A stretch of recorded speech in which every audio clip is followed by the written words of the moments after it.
Yo, what it do? This your homegirl Novelty, and to my left, I got Mike B. Nope. That was utterly ridiculous. How long you practiced that? I didn't. Yo. Hello, welcome to another episode of Keep It Moving podcast. I am your host, Novelty. Enjoy Yo. It's Mike B. He didn't like my intro, so I guess I'm gonna have to try something new next time. Hello, people. Hopefully you will. Well, we'll see what the people say. Maybe they enjoyed it because it was like you sounded excited, like you were ready for the show. If the show was in the 80s. We're in the dorms recording an episode of School Days. That's what it reminded me of. Wow. Okay. So it was a throwback. I like that throwback. You like the throwback? Yeah, that was good. Whatever. What's going on with you? Not much at all. I've been cooking all day. That's what you said. Mm-hmm. You're a fan of that. I'm not so much. Not really. You cook all the time. I have to eat. But there are things that you could prepare or buy that you don't have to cook. No, because if you buy it, it's processed and it's got a bunch of crap in it. And I don't understand. Want the crap. We ain't talking about the rules. I'm just saying. Well, I'd like for people like me who don't like cooking, I know exactly what to do. I like to eat certain things, and so I cook them so they are better for me, and I don't kill myself in the process. Right on. I mean, I guess that's a thing to look out for. Yeah, not killing yourself with your food. But yeah. Right on. What you cook? I made banana nut muffins, and I made them with whole wheat flour and stevia instead of sugar, which they were good. Because of the whole wheat flour, I probably need to add a little bit more stevia. But I bet you everybody just kind of turned away from their computers and their phones, like, here we go with this nonsense cooking. That's all right. My insides ain't gonna fall out. And they were good. And then I made lasagna and I made brownies. Was your lasagna special? Gluten-free noodles. Okay. I guess that's not too bad. I've never had gluten-free noodles. Don't plan to have them, but it doesn't sound like a travesty like wheat noodles. Whole wheat noodles, I've used those too, either whole wheat or gluten-free in my pastas. Okay. Except for macaroni. That's the only thing. No, that one needs a old-fashioned starch. Right? It has to attract the cheese. Maybe you need a different type of cheese. Have you thought about that? Just trying a different type. The Velveeta? Yeah. Velveeta is like a thinner cheese. Maybe you need the commodity cheese for that. Your government cheese. Shoot, that's stuck to everything. Yeah, it did. The roof of your mouth, your inside, and it was GOOD good. I think if they cut you in half, you'd just be yellow all the way through. Cheese inside. Good old fashioned government cheese. I haven't heard about government cheese in a long time. These kids probably don't even know what government cheese looks like. No, it looks like Velveeta. Yeah, it did come in the block box. It didn't melt like Velveeta. No. It melted perfectly to me. Like I said, I think Velveeta is like a thinner. It seems almost like a cheap cheese now that I think about it. I like it because it has a hint of sweetness to it, especially when you're making like a Rotel dip or cheese dip, as we like to call it in the hood. Some people like to put sugar in their cheese dip, but I feel like Velveeta is just sweet. It has a hint of sweetness to where you don't need to add sugar. I want y'all to stop adding sugar to things. We need to add stevia. No, just people add sugar to spaghetti. They add sugar to that's good. to chili. Yeah, and they come on, and now to Rotel. Yeah, you don't need no sugar. Don't tell us what we need. It's y'all what we like. Same people that drink the red Kool-Aid and with 12 bags of sugar in it. Yeah, and I'm not talking about little packets. I'm talking about 12 2-pound bags of sugar in it. Yes. But you like it though. No, I don't. I have not had I can Kool-Aid see you probably you drink weak Kool-Aid, don't you? I don't drink Kool-Aid. I have not had Kool-Aid since I was a little. I had some Kool-Aid the other day. I got now they make the little squeeze liquid that you can just squeeze inside some water and it makes it taste like Kool-Aid. It doesn't have any sugar, they say, but something's making it sweet and it's good. That y'all can have it. You don't want to? No. You want some of my wine? Absolutely not. I'm being fancy today. It smells like alcohol. Okay. So when I get the non-alcoholic wine, you want to try that? That's grape juice. Exactly. It's communion juice. I'll have some grape juice. We went to celebrate with Joe and his wife. Joe was my old roommate, for those who don't know. My old roommate and his wife, we went to an Indian restaurant last Friday. Yeah, he's the guy that has done the show. Oh, with yeah. us. Yeah, he's done the It's show been several so times. long. Yeah, it has been a while when we were Keep It Moving podcast. I know, actually, Casey Reflections, before we even became Keep It Moving podcast, and the first go round. Okay, yeah. Back, 5 years ago, 6 years ago? A long time ago. Yeah. Seems like it was longer than that when we were doing Casey Joe Reflections. has But no, joined Joe's us. been on when we were doing Keep It Moving podcast. Yeah, but it's been a while. It has been a while. And JT too. Well, you know. yeah, well. But and we'll get to JT in a minute. We went to the Indian restaurant. You know, that was pretty fun. Oh, you know, yeah, the food was really good. After that, well, between, you know, we were supposed to have dinner and then go to the escape room. And for those who don't know, the escape room is like this event where they put 5, 6, 7, 8 of you guys in a room, and you get 60 minutes to find clues and break out. And we've gone to maybe like 4 or 5, I feel like. Yeah, we've done a few, and then I got the home game, so we've Oh, done yeah. it at home We as play, well. yes. And there was one time I don't think we made it out. Yeah, you the know? first time we did it, we didn't get out. Because they don't really explain the rules, and like they just put you in this room, and They it's say, like break you out. got to figure it out. Figure it out. And so you're just searching for any type of clue, any type of code. You just don't know what the hell's going on. But you know, we're getting used to it now. So ever since then, I feel like we've been getting out. But before we left the restaurant, it started storming Oh my God. and hailing. And my God. I mean, I almost, you know, was like, you know what? I'll holler at y'all the next birthday because I ain't got time to be trying to drive It on was the highway terrible. in this weather. It was hailing so bad, and the water was coming down so hard that people were pulling on the sides of the highway, like under bridges, because you literally couldn't see where you were going for the most part. And so people were driving carefully. But the one thing that was irritating me is that when you got to an underpass, you know, under a bridge, people were just kind of posted up waiting on a clearing, but they were not like pulled over to the sides of the road. Right, they were just in the middle of the road. street. And so if you're driving fast at all, you're likely to hit someone because they're blocking traffic. Blocking traffic, And I thought this was the weirdest thing for people to try and do. I understand we can't see, and you expect no one to try and drive in this weather. But for those of us who are driving carefully and can see, then, I mean, why are you just parked in the middle of the highway? Pull over. It didn't make any sense. And I just knew that somebody was going to hit me, or I was going to hit somebody. I couldn't see, and I was following Joe.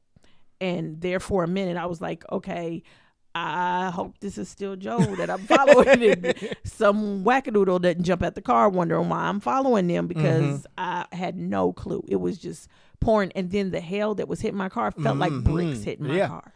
I just knew like one of either the top of my roof was going to be dented in. I thought the windshield was going to bust. It was crazy. And was we're trying to go and play a crazy. game. I'm like, Right. this is stupid. I seriously, I think I'm going to pull over, wait until this mess stop, and then go home. And go home, yeah. Because it Right. was maybe like 10 o'clock or something like that at this point. And normally, on a normal Saturday night, my ass is at the house. On a Monday, Tuesday, Wednesday, Thursday, Friday, Saturday, or Sunday. 9 o'clock, 7 o'clock, I'm in the house. Oh, my goodness. So it was Y'all, already past my bedtime. Somebody please tell him that he is not even 40 yet. He sounds like an old man. Well, you know, I'm seasoned at this point. So I have to take care of myself. Not food wise. Not food-wise. But rest wise. Oh my God, he is worse than an old man. You have be home times like my auntie does, and she's 70. Well, you know, we got some things in common. It's about What? safety, and we both need our rest. You full of crap. I mean, as soon as I get off work, I come straight home, kick off my shoes, and relax. I mean, And here lately, I've during been the week, actually I can taking understand naps that. after work. Now that's because you're getting older. Okay, That one is. I'll give it to you. I told you I need my rest. I started. Well, I don't necessarily take naps. I didn't used to be able to take a nap at all. Once I was up, I was up. I could not fall back to sleep. But now what happens, I guess, after in my 20s, doing nothing but 48-hour days, and in my 30s, doing 24-hour days, I think my body has finally realized that if you want rest, you do it as soon as she stops. So I fall asleep now anytime I'm not doing something. I get sleepy. Whereas before, I didn't used to get sleepy like that. Do you have to drink like coffee or energy drinks in order to? I don't do those. You don't drink coffee? I don't like the taste of coffee. Oh, really? You look like a coffee drinker. No, I'm not a coffee drinker. Don't do energy drinks. Wow. I do water. And that don't seem like it's working. What's it supposed to do? It's working. It's doing its Water job. don't give you energy though. It's not supposed to. Oh. Like I've been drinking fall asleep, like Gatorade and Powerade and stuff like that here lately for some electrolytes. That's the only reason. My trainer asked me about do I do energy drinks. No, I was before. Energy. You probably come in there sleepy and tired, but well, I mean, if I'm sitting, I automatically my body just starts saying, "Okay, she's sitting. It's time to go to sleep." So I might sit because I don't like to show up late. So and don't make no comment. I was gonna let you have but I don't like to show up late, so I'm usually there 10 to 15 minutes early, and I'll be sitting there and I'm on my phone, looking at Facebook or trying to work from my phone, which is kind of difficult sometimes. And I'll just kind of start to yawn and rubbing my eyes because I'm sitting, and he'll come out and he's like, "Okay, are you sleepy?" I'm like, "No, I'm up. It's just I've sat for a few minutes. My body will automatically start to try to drift." This is a weird thing. But that it's from, I know exactly what it's from. It's from all of those 48-hour days, all of those 24-hour days. And my body has just learned that when she stops, go to sleep. Get your rest when you can. Yeah, that way you can get some rest. So, but otherwise, I try to make sure I get 8 hours in. Successful at that sometimes. Right on. But if I'm not successful at that during that day, I'll fall asleep for an hour, 2 hours. Yeah, I took a nap before you came. Yeah, nice power nap. Yeah. But I'm starting to love them too. In China. Yes, in China, they are starting to add that into people's workday because they realize that employees work better after they have that nap. So they bring them in the morning. They work pretty good. Then they have lunch. They give them a nap, and then they send them back to work, and they're re-energized. That's interesting because my friend that Jonas from Ethiopia, he worked here, but for a Chinese company. And for lunch, they would get like 2.5, almost 3 hours lunch in the middle of the day. And it was so that they can take a nap and then come back energized, for the second half of the day. I thought that was interesting. I wish I could get a nap. Now, oh my goodness, I would love that. If more companies incorporated something like that. Because after lunch, you always want a nap. Yes. It's probably not the best time. It's the food. Yeah, I think I should probably take my nap and then have my lunch. But, after lunch. But then you'd be tired again, I would think, because that's what food does to you. Well, that's what your kind of food does to you. Because you eating stuff you're not supposed to eat. Right on, wheat noodles. Right. So majority of the time, my food doesn't make me sleepy. But like if I go to McDonald's or something, then I get sleepy. So, yeah. But I would love a midday nap. 2 hours, I'd be good as new. You should take it. Just take it. Tell your job, this is what I'm going to do, and then do it. Don't be afraid. You do that and let me know how it goes. And it'll probably work out at my job because, we're 24/7, so I can work like weekends. I can work late. I can work whenever as long as I'm getting my job done and my time in. The thing is, my boss probably wouldn't like it because I'm not there to help field all the questions that everybody wants to ask because they'll come to me when they can't find him, and sometimes he hides so that they can't find him and have to come to me. And he's the manager, and I cuss his ass out in my head all the time. You should hide too then. But I like to get my work done. There's a difference. I have a different work ethic than most people at my job. Oh my God. I'll just leave it there. Yeah, let's. Also this week, I went to see my brother JT. We were talking about him. He used to be on the show and then just kind of abandoned us. It went from like, I ain't going to be able to make it this week. I ain't going to be able to make it this week till I'm going to take a break. I said, brother, we know you ain't coming back. Don't lie. You ain't got to lie to kick it. That's that break has been people, like when you know a relationship is going bad, you just say we need a break. That's what he did. Basically, needed a break. He got tired of us. You know what? What? He can sit and spin. So he can't show up to record, but he shows up to the parties. He shows up to the gathering. Nothing no more. He don't even show up to that no more. Well, because usually when he's not there, it's always because of a play. Which is, I went to a performance that he was in this week called King Hedley II, and it's a play that was written by August Wilson. A lot of the plays that he's been in recently were August Wilson plays, and this one was a really good play, and it kind of touched on basically black people or young black people kind of going astray and not going astray because they don't know their history. They don't know about their ancestry. They don't know, just like now, we don't know shit. And so we end up falling for the okie doke a lot of times because the elders aren't in our lives anymore, teaching us or passing down those traditions from generation to generation. Everything's new at this point.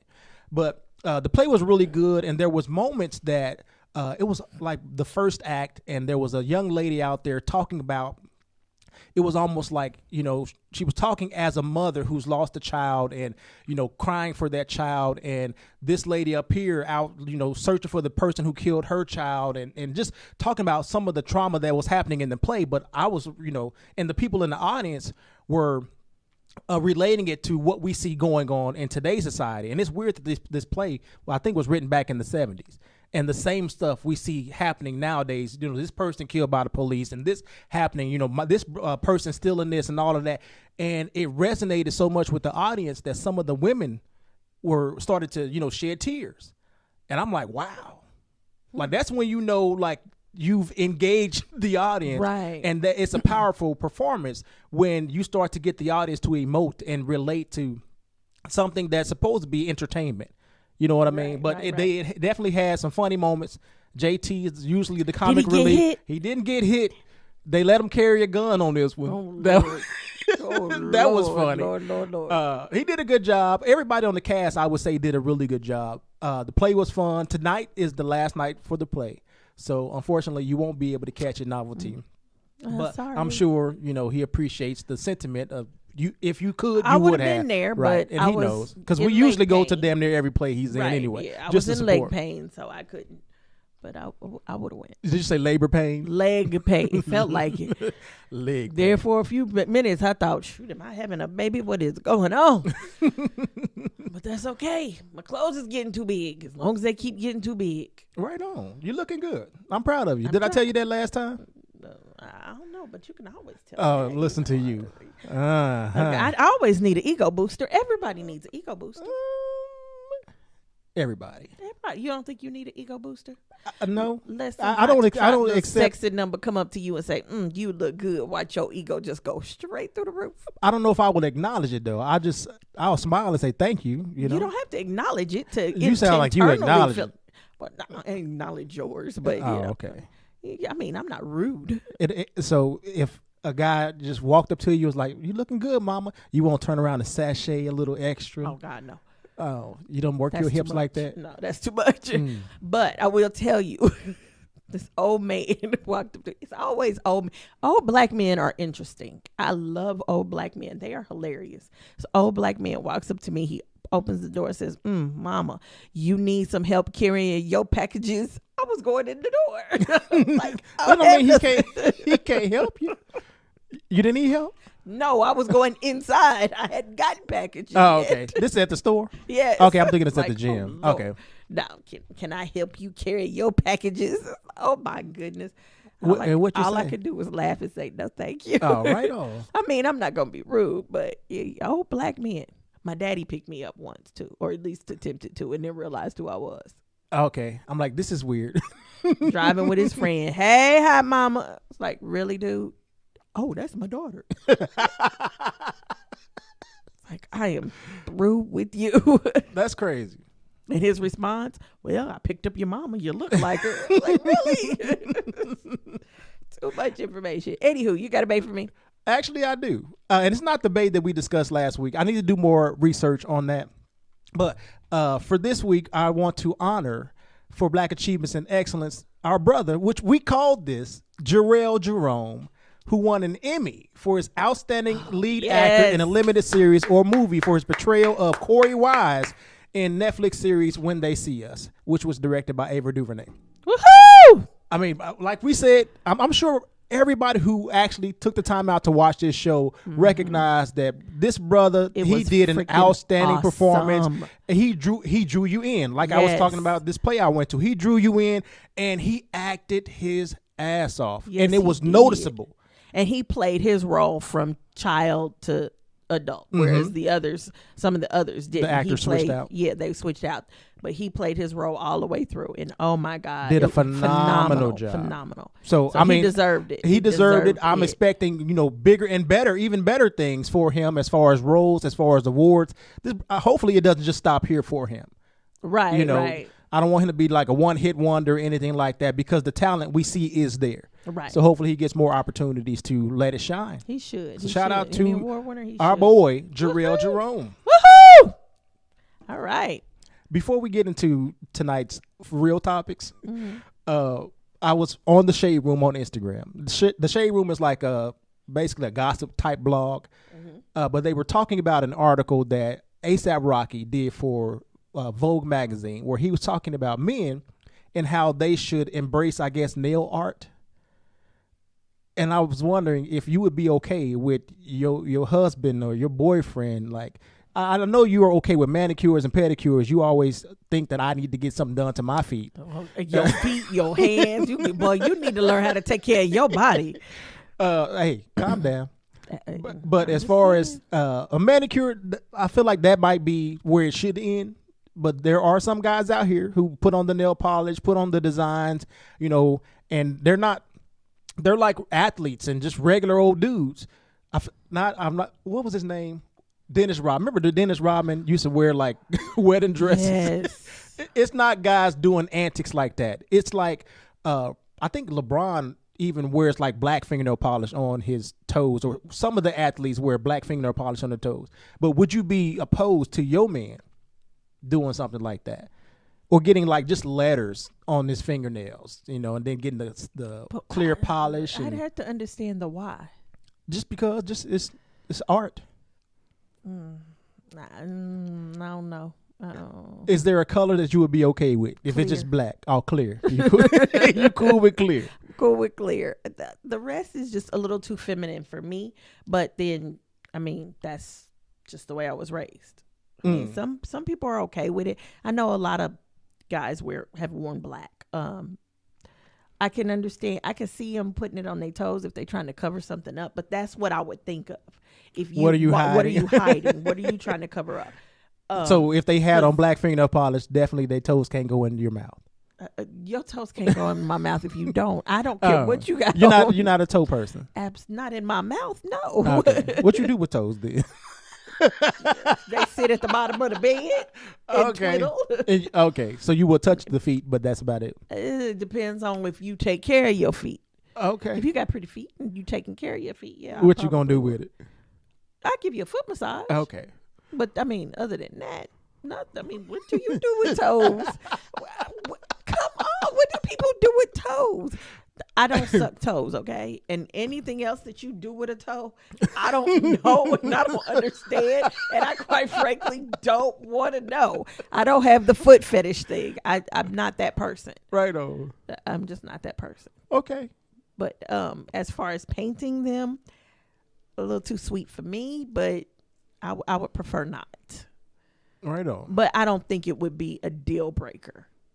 If your husband, right? If he is this for toes or for just nails? Period. Okay. I don't think it would be a deal breaker especially if I understood the why. If I keep mine polished, so he wants to do it because you do it. You keep yours polished. That ain't enough of a why. If that's the case, like I said, if everything else is right, it wouldn't be a deal breaker, but I would question it.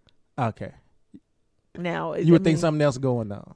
I would wonder, of course. But nowadays, you don't know what's going on. You don't know who's doing what to who and why. and if they playing with toes as other things, you don't know what people are doing. Right, because people are freaky.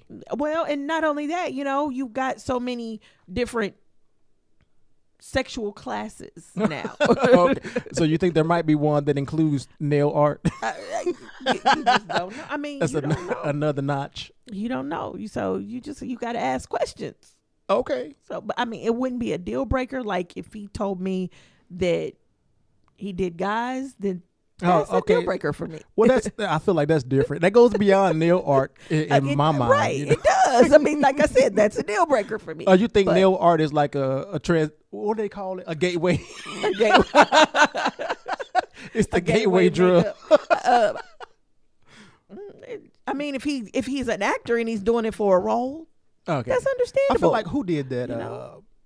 Is it Taye Diggs? Didn't Taye Diggs do a Broadway piece where he was like a transsexual or something like that? Yeah, and a lot of black people had a problem with it. But yeah, I mean, it's just a discussion, a conversation. It's not a deal breaker, but I got some questions. I do have some questions. It's not a deal breaker, but it's definitely a conversation that needs to be had. Right. Okay. That's all I wanted to say. That was a rabbit hole we went down. Okay, let's come back out of it and go down another one. The Orange Man. Mm-hmm. I have watched the funniest TV over the last 2 weeks. First, they say there's this whistleblower who's saying that he's talked to Ukraine and he's making deals that he shouldn't be making with other governments. Did we talk about this initially on the last show? I don't think so, because this didn't really rile up until about a week ago. And he said, oh no, I didn't do it. I didn't do anything wrong. It was a perfect call. It was a perfect call. Everything he does is the perfect, best. So, it's just, I'm like, okay. But what got me is that this fool goes in front of the camera and says, China, you need to look into Joe Biden. What the hell? He invites another country. Dude, they are getting ready. They trying to impeach you. You have given them grounds for impeachment and you just gave them more? Because he doesn't see it, and the people around him, they're staunch supporters, and the I guess administration and senators and Republicans that are in charge are just turning a blind eye to anything he does for whatever reason. It's sad. Mind-boggling at this point. It's sad, and he's steadily he's throwing everybody under the poor Pence. I actually feel sorry for Mike Pence. I do. Really? Yes, because he ain't done nothing. He was sitting over the corner. He had his mouth shut. He's sitting there with his mama, just hanging out. Wasn't doing nothing. Didn't have nothing to do with nothing. Pence had a call, checking his call. Like, dang, what did he do? This has been like hilarious to me. And I feel like it goes back to what we were saying before he was actually elected. Before he was elected in 2016, that he seems to be doing all he can so that people don't elect him. And people keep falling for it and still electing him. I really don't think he wants to be president. The way, like his movements, he's like testing the waters at every turn. If somebody tells you, I'm going to spank you if you touch that, and you touch it anyway, and you in the middle of a spanking, why would you keep touching it? Some people like the spanking. Well, I mean, he's throwing people under the bus. And the fact that he keeps, trying to attack Democrats and trying to, and other people, like media is trying to, question the Democrats and like, is this too aggressive? Like, should they be doing this? Instead of focusing on what was done by the president. I feel like that's where their focus should be, is what he's doing. Because in no way is he saying, I'm going to stop. I'm not going to do this anymore. I was wrong. No, he's saying, well, look at the Democrats, trying to point the finger. He said, hey, China, let's do it again. It's ridiculous. This is the craziest stuff I have ever seen. And you notice I had to pause before I said stuff because some other words was about to come out my mouth. Understandable. This is crazy. And it just gets crazier and crazier. And if somebody don't put a muzzle on Giuliani, it's like they want to go to jail. This is classic Giuliani. He was the same way during the campaign when he was a surrogate for Trump. That's why at one point I feel like he wasn't his personal lawyer anymore. And then they took him, stopped him from being a surrogate because he kept putting his foot in his mouth and revealing entirely too much. The Democrats is like, let him talk. Yeah. Let him talk. Because he will, insert his foot into his mouth whenever he gets an opportunity. Well, you're wrong for doing that. It's like, No, that's how most prosecutors win their cases. Come on. By letting you put your foot in your mouth. You incriminate yourself.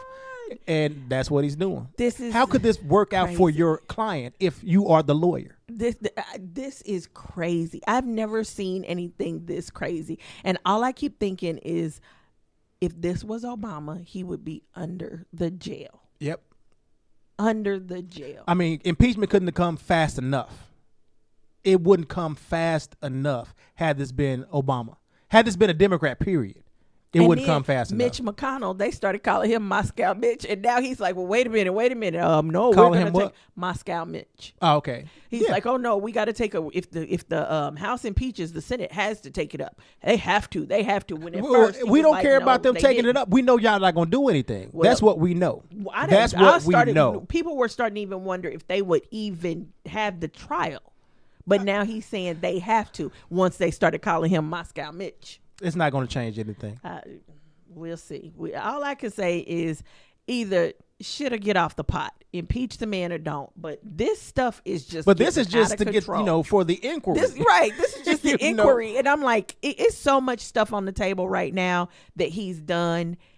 If y'all don't go on and just go forth and do the vote, because the House has the votes to impeach him. They have it. The question is, what is the Senate going to do? I just feel like that's not really a question. It's going to happen. Now, I did read somewhere where they were saying if the vote was held in secret, then more Republicans would come out and impeach. Well, maybe the vote needs to be held in secret. Although I don't think they can do that legally. But look at everything else that's being done that's not legal. But right. Clearly no one cares. Evidently not. When it comes to this current administration, they make the rules, they change the rules, they break the rules. It is what it is.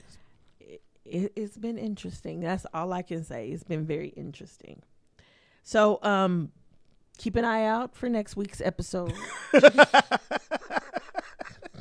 of this reality TV that is the current presidency of the United States. It's crazy. When I sit down and really think that this is actually happening. It's actually happening. It's scary. It's really scary. But I feel like most people are looking at it like it's a reality TV show and not serious. Because I feel like there would be more outrage if people were taking it seriously. But of course, we are so distracted by every little thing and everything else that if the media isn't putting it in our faces, just like I was wondering what happened to the situation at the border.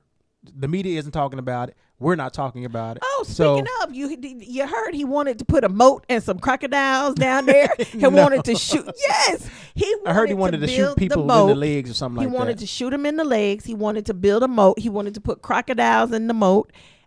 This fool, he's a fool. I don't understand why we keep letting him talk.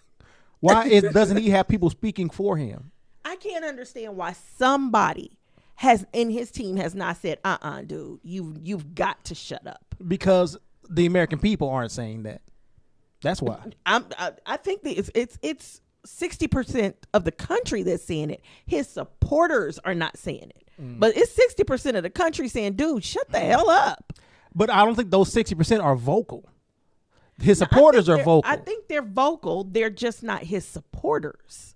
And I think they're not being heard. Over they're not getting heard. Not by him, no. Or even really the media or anybody. I don't know, because now one of the senators went home, and I can't tell you which one, but it's a female, and she's a Republican senator. She was a white woman. And she went to her town hall and was asked point blank, what do you think about this in the situation? And she's, I can't tell the president what to do, and I can't, he's him. And the lady was like, I didn't ask you that. I asked you, what do you think? I asked you, what do you want to do? What would you do in this situation? This is not crazy to you. And this was a white woman asking the question. So I think the questions are starting to come. That needs to happen more often. But calling people to the carpet. I think Republicans have been called to the carpet in their town halls, but if the media doesn't all they're going to do is stop there, doing town halls. We saw that around the campaign time. So then the next step is it's up to Republicans to not vote them in. You can't just kick them out, unfortunately. Mm. Yeah, unfortunately, you can't. Got to impeach. And with a senator, I don't even think you can do that. You have to find they did something illegal, and that's a whole process too. But you don't have to vote for them next time. So that's the question to see is in 2 years. Well, not even 2 years now. Next year, who gets voted in? Who gets voted out? Because if I am a Republican, I can guarantee you, I don't want any of these Republicans in because they don't have a backbone. Mm-hmm. They don't stand for nothing. Right. And quite frankly, they're not getting anything done. And they can say Democrats are not getting anything done, but the House is passing bills left and right. And they're sitting in the Senate, the Republican-led Senate. And Mitch McConnell won't even bring them to the floor. So things are getting done. You can go to that congress.gov site and you can see all the bills that the House are voting on daily.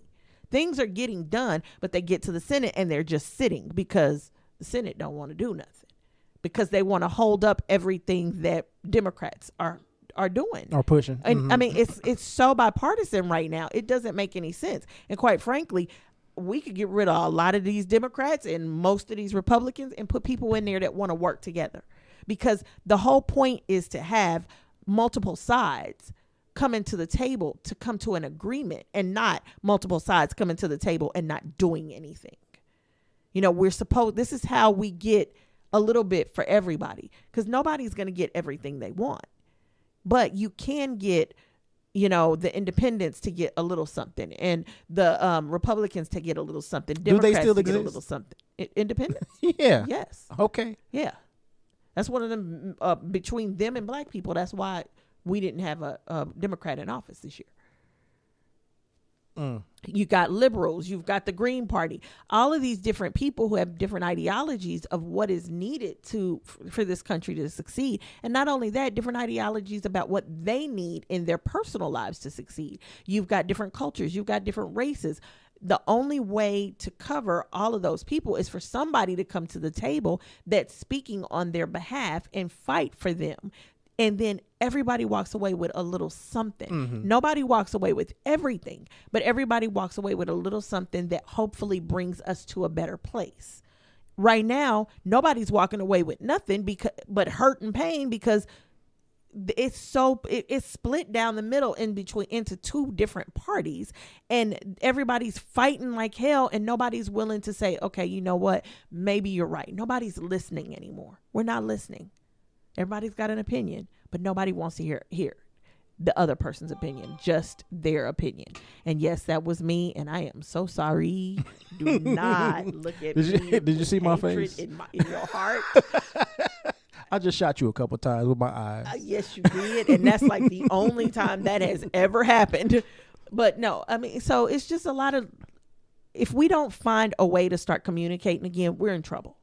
We're in trouble not just as parties, but we're in trouble as a country. We're in trouble as people. If I can't go to my neighbor and have a conversation with my neighbor, I got a problem, because that person lives next to me and can do things when I'm asleep. And, you know, if you notice, your neighbors know more about you than you think they know, because they're there. They see you come and go. They see who's coming in and out of your house. They have a firsthand account of your life. They might not know the intricate details of it, but they know enough to cause some harm if they want to. Mm-hmm. Or they know enough to be very helpful if they can. Like, there was a neighbor that noticed that my little witch foot was not in the ground right, came over and fixed it for me. Hey. This is your Halloween decoration? Yes. Okay. So, but we got to find a way to start talking to one another. And that's in politics, outside of politics. And I think the first thing we need to do is get rid of this fool. I really do. So whether it happens through impeachment or whether it happens through through the voting booth, he got to go. Okay, so that took a turn that I was not really planning on going down. Well, still talking about the whistleblower and the administration and what's not being done, what needs to be done. I feel like that all works together. But I feel like we've been talking about it for 4 years. Has it been that long? Well, I guess we were talking about it before elections. Yes. So yes, and I just hate to even see that man's face.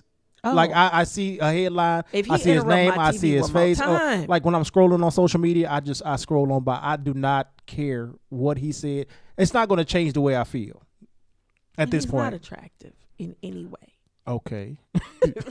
I mean, when I say attractive, none of them were attractive to me. Well, Obama was nice looking, but, presidents haven't been attractive to me, but I didn't cringe when I saw them. And I don't know, that's probably more his character than his look. I can guarantee you that's the character. The orange and the eyes, just, they don't go together. It just ugh. And then I like a person who can hold a conversation and string words together and form a complete sentence. I am a graduate of a college preparatory school. I have an education. So I like it when you can talk English, when you can speak correctly. And when you don't feel like you have to dumb down your conversation in order for you to understand what I'm saying. Or to even keep you listening to what I'm saying. But the bigly man, the man who who can't. You own it today. Because I do him now every time but he can't understand a 4-syllable word. It's not one in his vocabulary. He probably doesn't even know what vocabulary means. Everything is perfect or great, or it's talking to him is like talking to a 4-year-old, and I've got a 4-year-old at home, and he talk better than him to me. And he got a speech impediment. Okay, I'm done being ugly. God don't like ugly. So I'm going to stop. But, yeah, they need to do something. Either poop or get off the pot. Let's move on. Because we got real problems. People have real problems going on. People are not able to pay their bills. People are starving. People are homeless. We've got people dying from inhaling God knows what in a vape a vape thing. It's too many problems. We got drug issues. We've got people can't afford their prescription medicine and they dying. People can't afford to go to the hospital. We got too many problems in this country to have this one. Mm-hmm. This is an unnecessary problem. I did see recently that I think it was Senator Kamala Harris. Is she still running? Mm-hmm. Okay. Her and Auntie Magazine are coming together to try and push a bill to help end homelessness or something like that. I thought that was neat. In this country, it shouldn't be any homeless. It shouldn't be. There's absolutely no reason for anybody to be homeless. A veteran, there's no reason for them to not be taken care of. Especially when they're used as props for all political for pundits, everything. Correct. And not only that, somebody sent them, I don't want to say you, but somebody sent them into a war zone and had them do what is unnatural, trained them to do what was unnatural, then brought them home and didn't provide any type of reintegration, didn't provide any type of home, any type of job, any type of anything. Just, yep, there you go. Back into society now, be normal. Figure it out. It's not right. We have way too many problems in this country. Too many problems that we can fix if we come together. Way too many problems than to have this one. So I just want them to do whatever they're going to do. I'm tired of hearing about it. We've been talking about impeaching this man since before he got in office. Either do it or... Yeah, but I feel like the more serious conversation just started. It was a bunch of Democrats saying that this is what needed to happen, but nothing official was ever... because Nancy Pelosi was definitely dragging her feet. She didn't want to do it. I think part of her belief was even if we did do it, the Senate was going to, they weren't going to do their part. So it's almost pointless, but I feel like you have to stand up for something at some point. And I'm fine standing up for it, but then go ahead and impeach. But there's remember, this is still the inquiry. I can't get over the fact. Inquiry ended when they said this is wrong. You doing this was wrong. We are now opening up an inquiry because this was wrong. We are trying to find out what else you've done and exactly how far you went. And that fool did it again. That inquiry ended to me right then and there. I was like, okay, then yeah, he's telling you, yeah, I'm doing it and I'm going to keep doing it. So what are you going to do about it? But see, some people probably saw that and that still wasn't enough. And I'm talking about the American people, because unfortunately, the members of Congress not only have to listen to the public, but they have to listen to their constituents. And some Democrats are getting, some backlash because of this whole impeachment inquiry, even though I feel like 90% of the people know that what he's doing is wrong. But if they go through with it, then they'll have to face backlash at the polls because they impeached this president that people, I don't even know what people see in this mother effer. But whatever. Moving on, we also had the Amber Geiger trial. And it seemed like this trial went by fast. Like, that was unusual to me. They got to the point. And it seemed like it started this week and ended this week. I don't think it was long. When the jury was deliberating, did it start Monday? I don't remember exactly when it started, but it hasn't been long. And the jury only deliberated for a few hours. Well, technically a few hours, but it was over a day. Mm-hmm. But for those of you who don't remember, Amber Geiger was the Dallas police officer who was coming home late one day, entered into Botham Jean's apartment, thinking that, well, she said she thought it was her apartment, and she thought that he was an intruder. He was sitting there, eating chips, in his night clothes. She thought he was an intruder. I don't know too many intruders that get comfortable in your shit, but that's what she thought, and she was trying to give him commands, and he wasn't following her commands, so she ended up shooting him and killing him. Right. And we had the trial, and I was so surprised that the jury came back with the guilty verdict because I was shocked too. I did not expect that. Even though to me this was a open and shut case. I thought the same thing with the Philando Castile situation. I thought the same thing with the Tamir Rice situation. I thought the same thing with the Eric Garner situation. And every single time it didn't come back the way it should have. This one had a lot of interesting aspects. First of all, I think there's still things, and I know I wasn't on the jury. Mm-hmm. That's probably why I don't know. But there's still questions I have, like, how did she get in his house? I want to know how she got in. Was his door unlocked? I feel like when it first happened, we were hearing kind of conflicting stories because some of the neighbors were saying that they heard her beating on the door, trying to get him to let her in, thinking that somebody was in her house.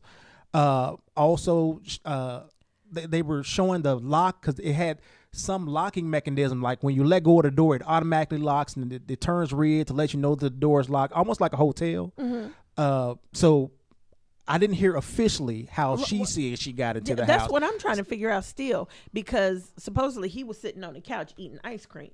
So she had to have gotten in on her own somehow. And I'm trying to figure out how the hell she got in the house. That's number one. And then there was the articles, or not articles, but the tweets that came out where they were supposed to be racist tweets and the things that she had made on social media. And so there's questions there. And so I know I'm not a jury member, and there's a lot of stuff that I just don't know. The only thing I can do is trust that the 12 people in that room came together. There are a few things that shock me, though, more than anything. Number one, the judge said that they could use the castle law, and the castle law is basically just this. Is basically the same thing as stand your ground, but most states have the castle, some form of the castle law in their doctrine, and it basically means if somebody comes in your home, you have the right to use extreme force to protect yourself and your family. Okay, and it's weird for the judge to put that out there before the jury deliberates, as if she was in her home.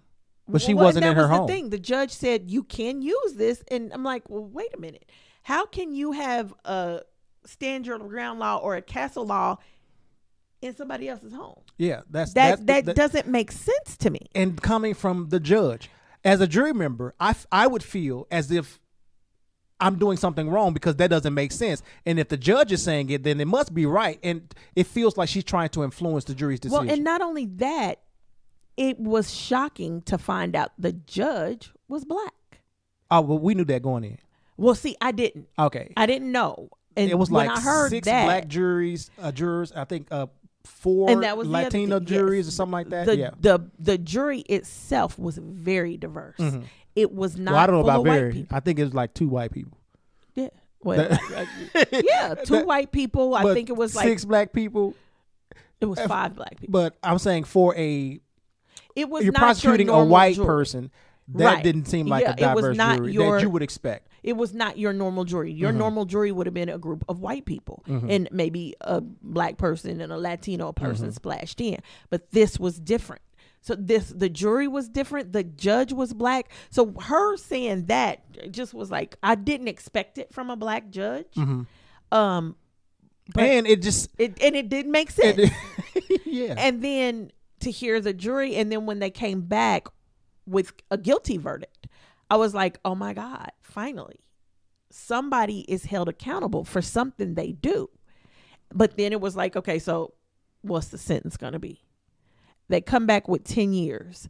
I expected it to be the 5 years, not the 10. I expected it to be at the lowest possible on the spectrum. 10 I was okay with, but I still think it needed to be more. I think she needs to be held accountable. She what did come out is she was too busy sexting to pay attention to what she was doing, went into somebody's house, and while they sitting on the couch in their underwear watching TV and eating ice cream, and she shoots and kills them. I think she needed to be held accountable. But that diverse jury didn't think so. They thought she deserved the 10 years. And then the jury members came out and they said how remorseful she was. How they believe it truly was an accident after hearing her testify. I don't know. Well, that's the jury. But I guess with me just seeing what's on the news and stuff like that. But the cover up that tried to happen immediately following, to me, that doesn't show remorse.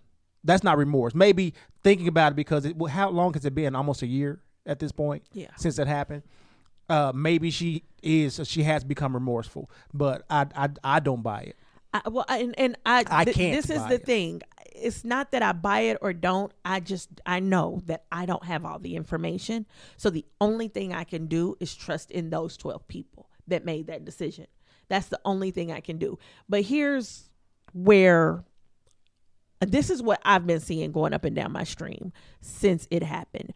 After or at the end of the trial, Botham Jean's brother asked if he could give her a hug and basically forgave her and prayed for her and her soul. We heard him on the stand saying how he really doesn't want her to go to jail. He forgives her.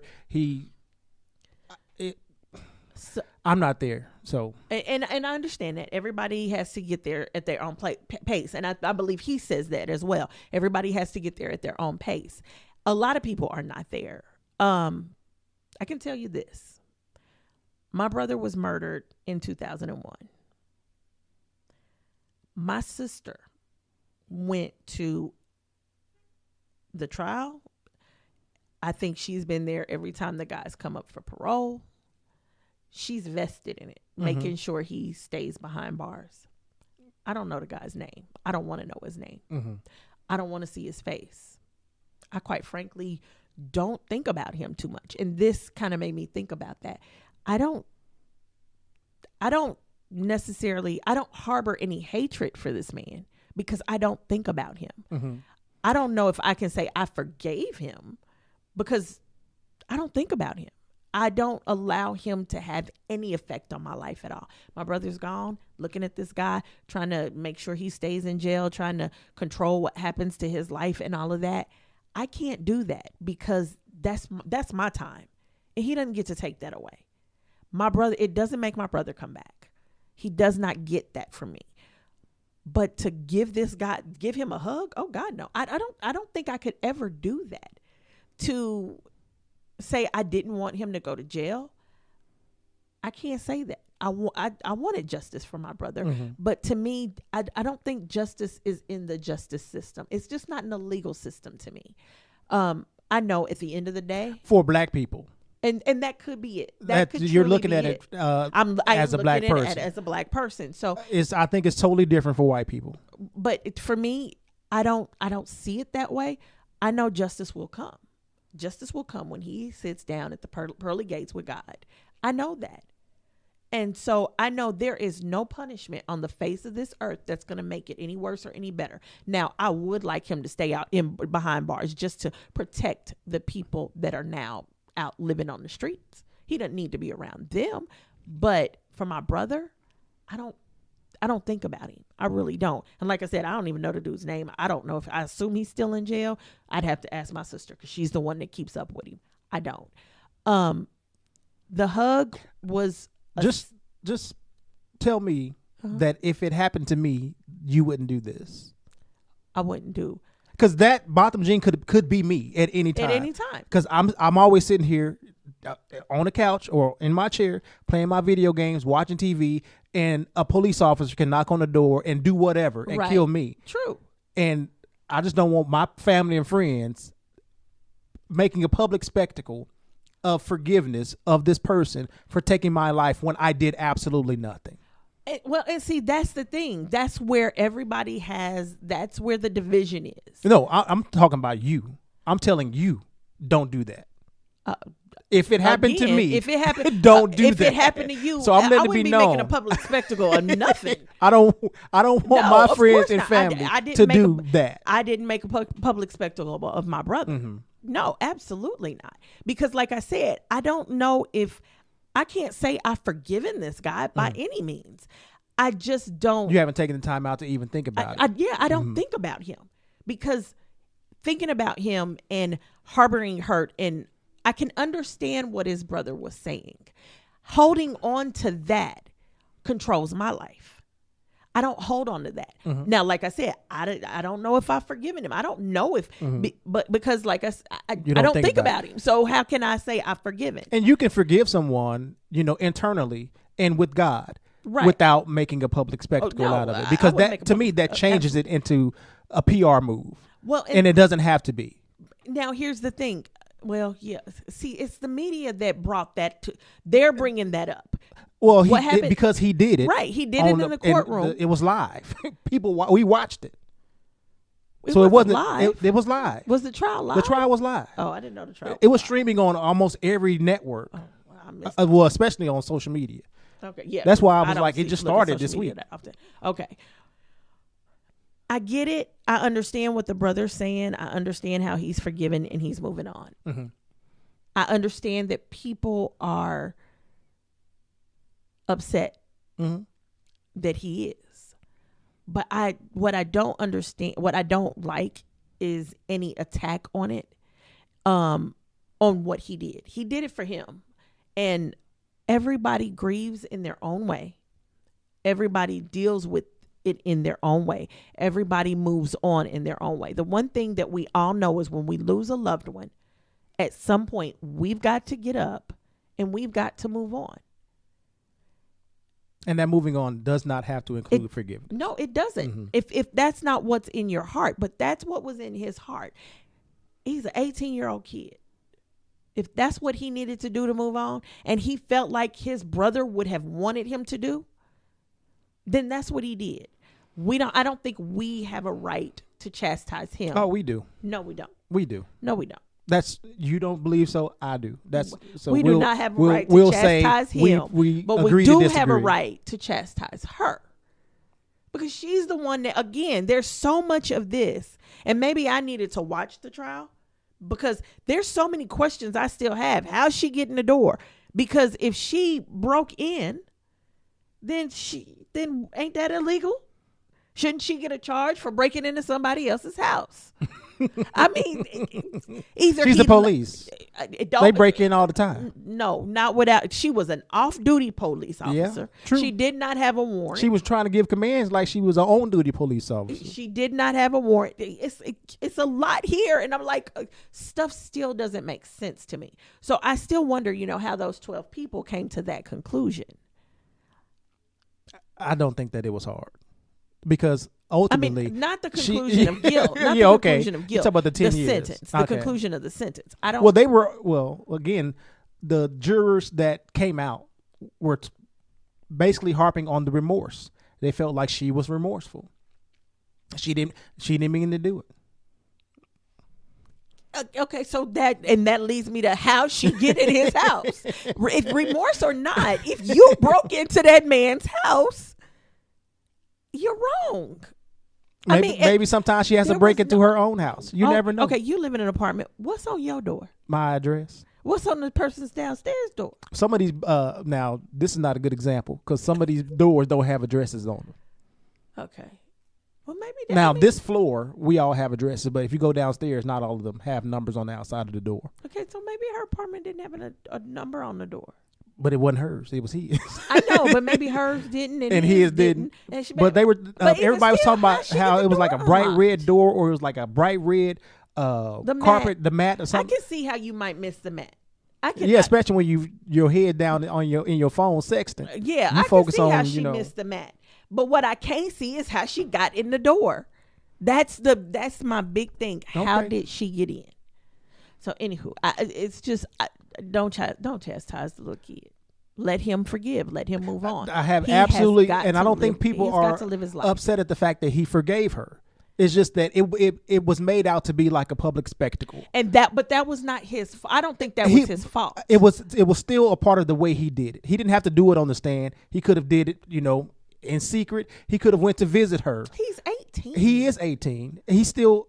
I'm just saying this is ways he could have avoided this backlash, because it was that coupled with the judge hugging her and with the officer. That's like everything looked too much. Everything looked ridiculous, and it looked like a PR I'm stunt. looking at this judge and I'm like, what the hell? Well, this judge was way too much. Well, I was seeing clips of where the Dallas police are endorsing her. She's up for re-election or something like that. So she did her part. She did her part to get that endorsement.